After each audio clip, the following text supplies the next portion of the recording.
मैं निशांत पवार आप सभी का हिंदी एजुकेशन वर्ल्ड में स्वागत करता हूं। जैसा कि हम पढ़ रहे थे संविधान।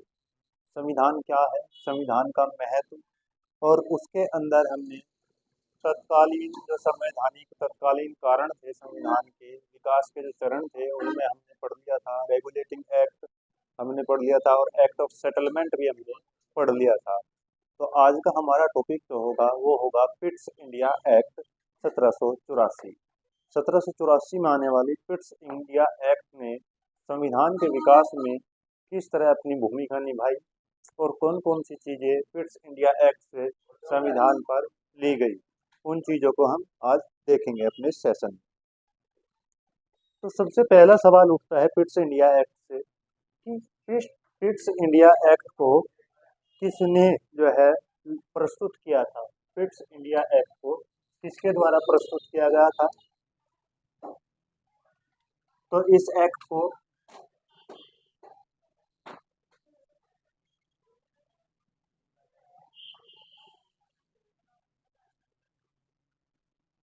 तत्कालीन ब्रिटिश संसद के प्रधानमंत्री, तत्कालीन ब्रिटिश प्रधानमंत्री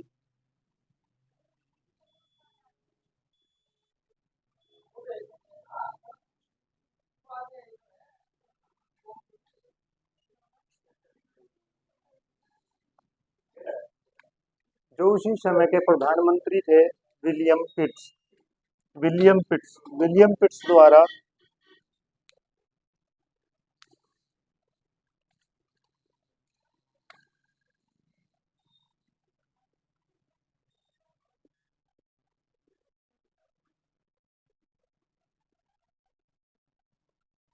विलियम पिट द्वारा प्रस्तुत की गई। विलियम पिट द्वारा इसे प्रस्तुत किया गया पिट्स इंडिया एक्ट को। अब इस एक्ट में खास क्या था? ये दो रीजन से महत्वपूर्ण थी। इसके दो बहुत महत्वपूर्ण कारण थे।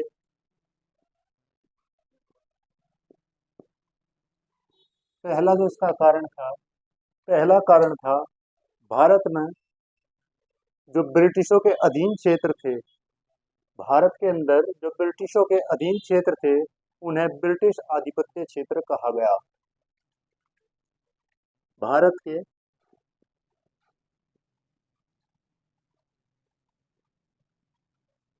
ब्रिटिशों के अधीन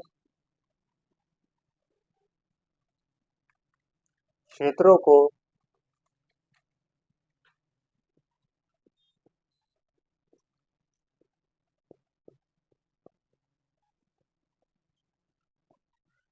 ब्रिटिश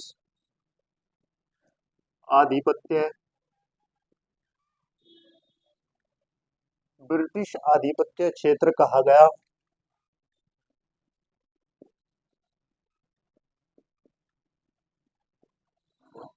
और दूसरा जो इसका महत्वपूर्ण रीजन था वो था द्वैध शासन। द्वैध शासन की बात, द्वैध शासन यानी कि दोहरी शासन व्यवस्था, दोहरी शासन व्यवस्था।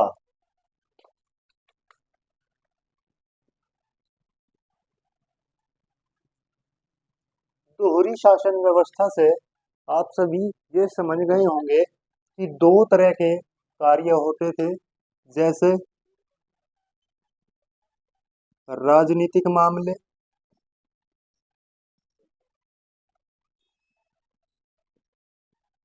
पहला क्षेत्र हो गया राजनीतिक मामलों का, और दूसरा क्षेत्र हो गया व्यापारिक मामले या वाणिज्यिक मामले। वाणिज्यिक मामले।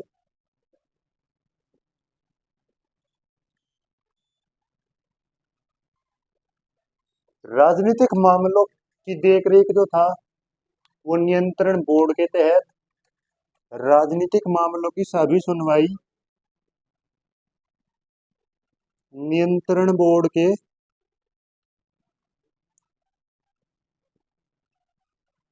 नियंत्रण बोर्ड के तहत हुई। और जितने भी वाणिज्यिक मामले थे इनके लिए निदेशक मंडल का गठन किया गया। निदेशक मंडल का गठन किया गया। देखिए, पिट्स इंडिया एक्ट में जो विलियम पिट्स द्वारा प्रस्तुत की गई थी, इसने जो है सबसे पहले जिन क्षेत्रों पर ब्रिटिशों का अधिकार था उन क्षेत्रों को नाम दे दिया गया ब्रिटिश आधिपत्य क्षेत्र। उसके बाद पिट्स इंडिया एक्ट के अकॉर्डिंग ही जो है द्वैध शासन की नीति चलाई गई, दोहरी शासन व्यवस्था यहाँ पे शुरू की गई। दोहरी शासन व्यवस्था में किसी भी शासन के दो तरह के मामले होते हैं, एक राजनीतिक मामले और दूसरे वाणिज्यिक मामले। जो राजनीतिक मामले थे उनके लिए गठन किया गया नियंत्रण बोर्ड का, और जो वाणिज्यिक मामले थे उनके लिए निदेशक मंडल का गठन किया गया। निदेशक मंडल सभी वाणिज्यिक मामलों पर अपनी राय रखता था। और जो परिषद थी, जो इससे पहले जो एक्ट ऑफ सेटलमेंट आई थी, एक्ट ऑफ सेटलमेंट में जो परिषद में 4 सदस्य थे उन सदस्यों को घटाकर परिषद के सदस्यों की संख्या 4 से घटाकर 3 कर दी गई।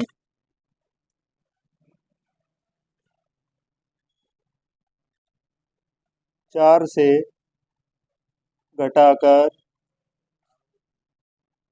3 कर दी गई। ये आपकी पिट्स इंडिया एक्ट थी। पिट्स इंडिया एक्ट से जो चीजें ली गई थी अपने संविधान के लिए, वो चीजें थी दोहरी शासन व्यवस्था। आज के समय में भी आप देख रहे होंगे कि दोहरी शासन व्यवस्था अभी तक लागू यहाँ पर है। पूरे राष्ट्र में एक कानून नहीं है, अलग अलग स्टेट के लिए अलग अलग कानून वहाँ की स्टेट गवर्नमेंट बनाती है और सेंटर अपना एक अलग कानून रखती है। इसके बाद जो पिट्स इंडिया एक्ट के बाद आती है वो एक्ट आती है चार्टर एक्ट।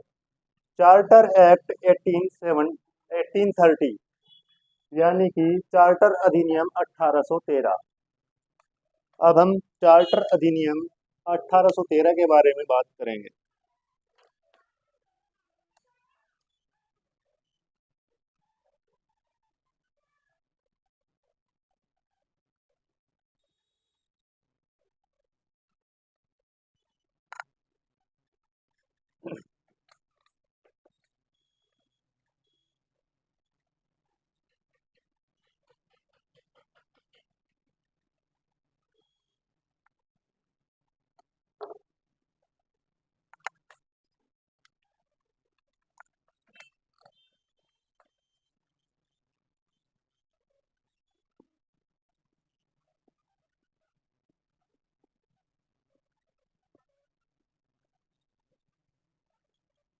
चार्टर अधिनियम 1813।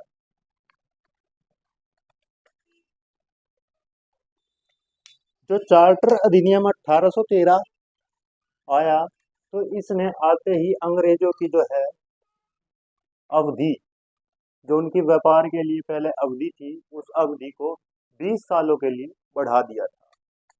इस अधिनियम के द्वारा कंपनी के अधिकार पत्र को, इस अधिनियम के द्वारा कंपनी के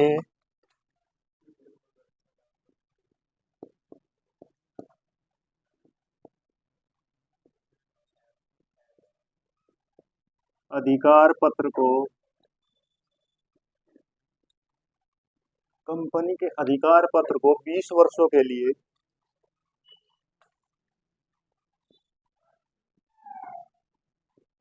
20 वर्षों के लिए बढ़ा दिया गया।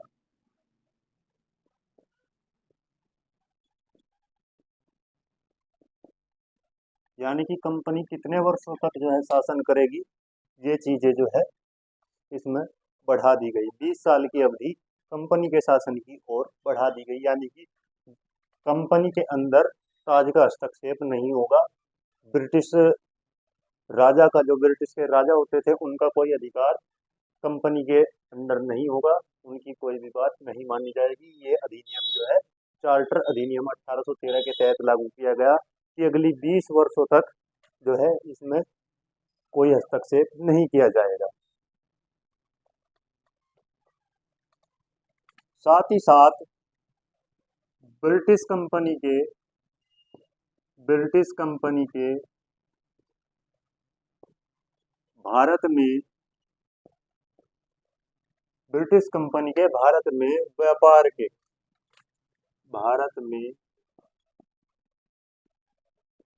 व्यापार के एकाधिकार को समाप्त कर दिया गया।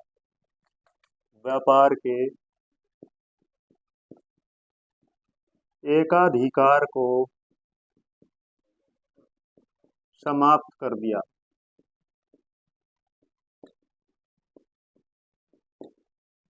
यानी कि केवल ब्रिटिश कंपनी ही भारत से व्यापार नहीं करेगी, बाकी कंपनियां भी जो है भारत के साथ व्यापार कर सकती है। लेकिन कुछ जगह एक अधिकार रखा गया। जैसे कौन कौन से बिजनेस थे वो? चाय व्यापार और चीन के साथ व्यापार। यानी कि भारत से जो चीन के साथ जितना भी व्यापार होगा वो सारे व्यापार पर ब्रिटिश कंपनी का एकाधिकार होगा, और भारत से चाय का जो व्यापार होगा उस पर भी ब्रिटिश कंपनी का एकाधिकार होगा। बाकी चीजों से एकाधिकार को खत्म कर दिया गया।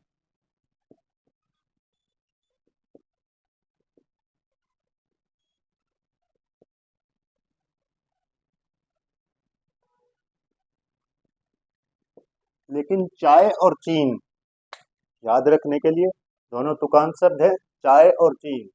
चाय और चीन पर ब्रिटिशों का एकाधिकार बना रहेगा। ब्रिटिशों का एकाधिकार बना रहेगा। अब चार्टर अधिनियम में एक चीज और बड़ी इंपॉर्टेंट आई, जो ईसाई मिशनरी थे,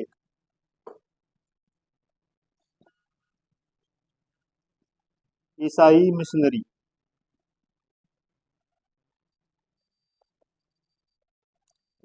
मिशनरियों को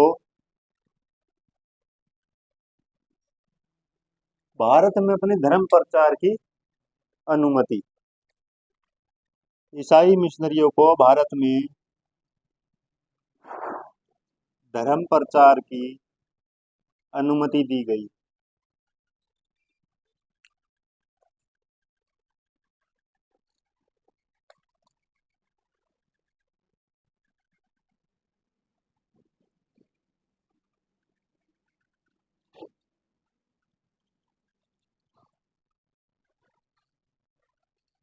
अब आप मिशनरी, एक शब्द आया है यहाँ पर, ईसाई मिशनरी। ये मिशनरी कौन थे? आपने रोम का पोप भी सुना होगा। यानी कि बेसिकली मिशनरी वो व्यक्ति होता था जो गिरजाघर, चर्च में फादर की पोस्ट पर रहता था। वो होते थे मिशनरी, जो धर्म का प्रचार करने वाले लोग थे। तो चार्टर अधिनियम 1813 के तहत इन ईसाई मिशनरियों को भारत में भी ईसाई धर्म के प्रचार प्रसार की अनुमति दे दी गई, जिसका साक्ष्य आपको देखने को मिलेगा भारत का केरल जो स्टेट है भारत का, केरल स्टेट जो है सबसे ज्यादा पॉपुलेशन वहां पर ईसाई धर्म के व्यक्तियों की है। जबकि ईसाई धर्म भारत में पहले नहीं था। 1813 के बाद ईसाई धर्म की भारत में शुरुआत हुई, क्योंकि 1813 में एक चार्टर अधिनियम के तहत ब्रिटिशों ने आज्ञा दी अपने चर्च के जो मिशनरी उनके थे कि आप जाइए और भारत में अपने धर्म का प्रचार प्रसार कीजिए। इसके पीछे भी उनकी एक सोची समझी साजिश थी ब्रिटिशों की, ताकि आपके धर्म से लोग प्रभावित होकर के आपका विरोध ना करे और आपके पक्ष में भी हिंदुस्तान की जनता आकर के खड़ी हो। ये उनकी एक सोची समझी प्लानिंग थी। उसके बाद इसी अधिनियम के तहत यहाँ की शिक्षा व्यवस्था पर भी कुछ कार्य किया गया, उसके बारे में भी बात कर लेते हैं। भारत में शिक्षा के लिए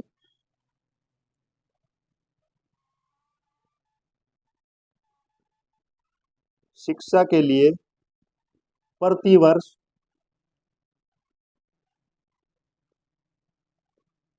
पहली बार बजट बना था शिक्षा के लिए 1813 में पहली बार बजट प्रस्तुत किया गया था ब्रिटिशों के द्वारा। भारत में शिक्षा के लिए प्रतिवर्ष 1 लाख रुपए 1 लाख रुपये खर्च किए जाएंगे।